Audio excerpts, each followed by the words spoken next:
নমস্কার বন্ধুরা, কেমন আছো তোমরা সবাই? আশা করি সবাই ভালো আছো। আর আমি আজকে নতুন একটা রেসিপি নিয়ে চলে আসলাম। এখানে আমি নিয়েছি, দেখো, এটা হচ্ছে শুকনো মাছ। এই শুকনো মাছটা নিয়েছি। এই শুকনো মাছ দিয়ে পাঁচমিশালি একটা সবজি করবো। অনেক রকম সবজি নিয়েছি এখানে আমি, আলু, পটল, ঝিঙে, আর এটা হচ্ছে গাজর, বেগুন, বরবটি। এই শুকনো মাছটা দিয়ে পাঁচমিশালি সবজিটা করবো। খেতে খুব টেস্টি হয় সবজিটা। ঠিক আছে, আমি সবজিটা করছি, কিভাবে করছি পুরো ভিডিওটা দেখতে থেকো, আমার সাথে থেকো। তো বন্ধুরা, সবজিটা আমি কেটে নেবো এখন।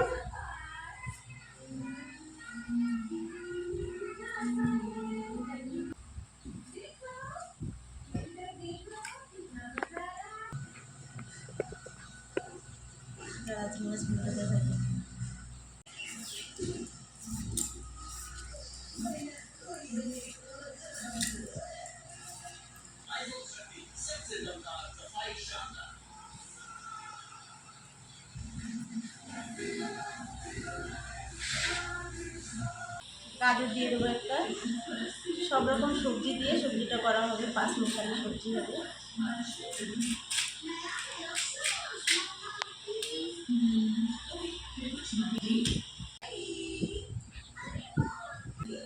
তো বন্ধুরা, সবজিটা পুরো কেটে নিয়েছি। চলো এবার রান্নাঘরে যাওয়া যাক। তো বন্ধুরা, চলে আসলাম রান্নাঘরে। চলো ওভেনটা জ্বালিয়ে নিচ্ছি, কড়াটা বসিয়ে দিচ্ছি। কড়াটা জল দিয়ে দেবো গরম হওয়ার জন্য। এখানে আমি যে শুকনো মাছটা নিয়েছিলাম সেটা দিয়ে দেবো জলের ভিতরে। এবার আমি নামিয়ে ভালো করে 4-5 বার করে ধুয়ে নেবো সুন্দর করে। এই গরম জলে দেওয়াতে মাছটা যত নোংরা টোংরা ছিল সব কিছু বেরিয়ে যাবে, প্লাস সুন্দর করে ধোয়া হয়ে যাবে। এবার আমি 4-5 বার করে সুন্দর করে ধুয়ে নেব, নামিয়ে নিচ্ছি।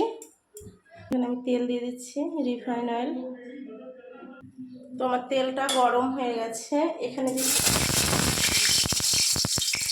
শুকনো মাছটা নিয়েছিলাম ওটা ভালো করে ধুয়ে নিয়েছি আমি।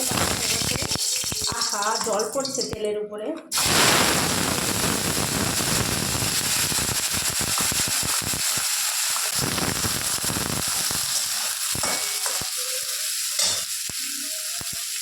এখানে পরিমাণ মতন একটু লবণ দিয়ে দেবো, আর একটু হালকা হলুদ দিয়ে দেবো। এখন আমি নামিয়ে নেব। এখানে আমি সর্ষের তেল দিলাম।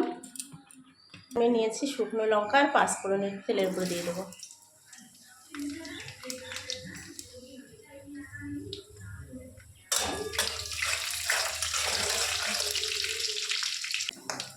এখানে আমি নিয়েছি রসুন থেতো করে নিয়েছি, আদা গ্রেট করে নিয়েছি, পেঁয়াজ কেটে নিয়েছি, আর লঙ্কা চিড়ে নিয়েছি।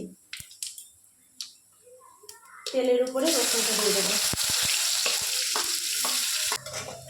রসুনটা একটু ভাজা ভাজা হয়ে গেছে, হালকা লালচে হয়ে গেছে। এবার আমি তেলের উপরে পেঁয়াজ কুচিটা দিয়ে দেবো।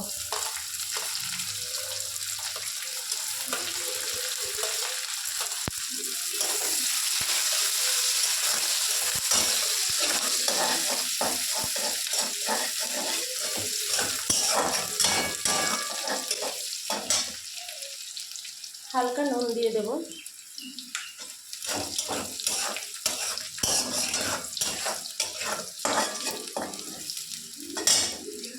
এবার যে কাঁচা লঙ্কাটা চিড়ে রেখেছিলাম এটা দিয়ে দেবো।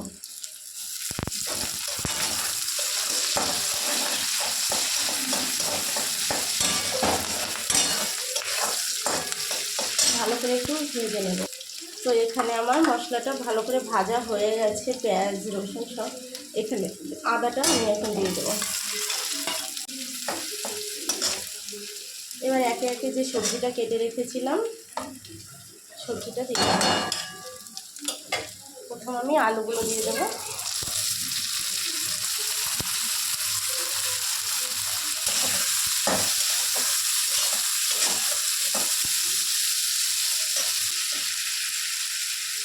এবার এখানে গাজরটা দিয়ে দেবো, বরবটিগুলো দিয়ে দেবো, সব কিছুই দিয়ে দেবো সবজিগুলো। সব সবজিগুলো আমি দিয়ে দিলাম।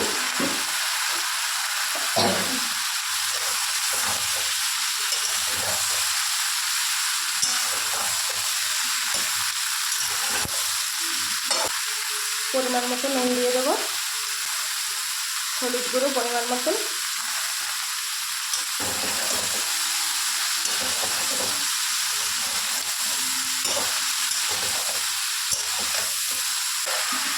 এই সবজিটা আমি 2-4-5 মিনিটের জন্য ঢেকে দিচ্ছি।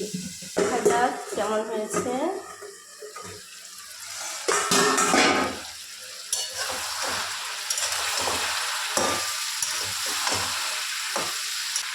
এই মাছগুলো দিয়ে দেবো আমি।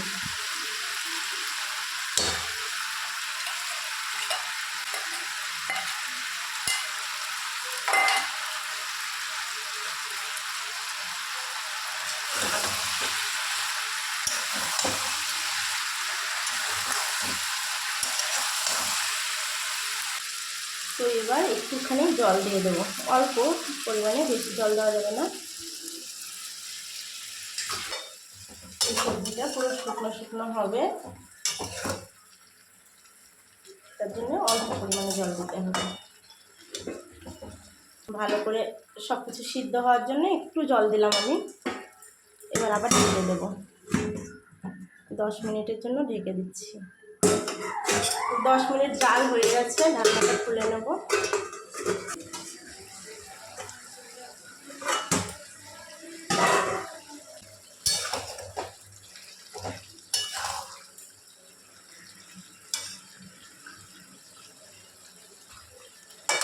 আলুগুলো সুন্দর সিদ্ধ হয়ে গেছে। আলুগুলো আলুতে ঝোলটা টানার অপেক্ষা করছি।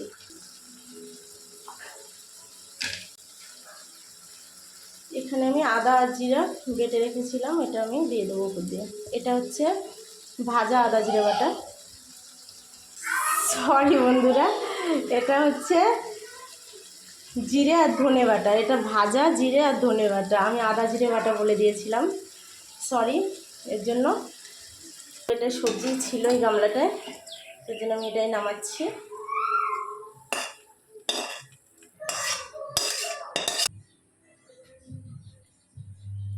এই সবজিটা বুঝলে বন্ধুরা, রুটির সাথেও ভালো লাগে, ভাতের সাথেও ভালো লাগে।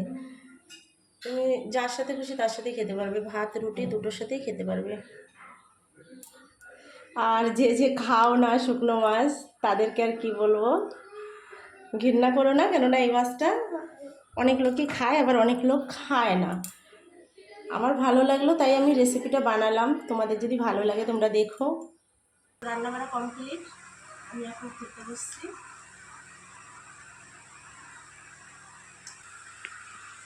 তোমরা চলে আসো, কে কে খাবে।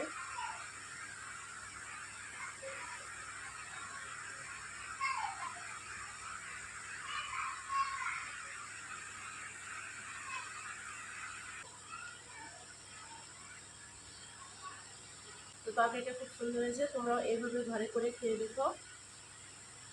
তো ভিডিওটা এখানে শেষ করছি।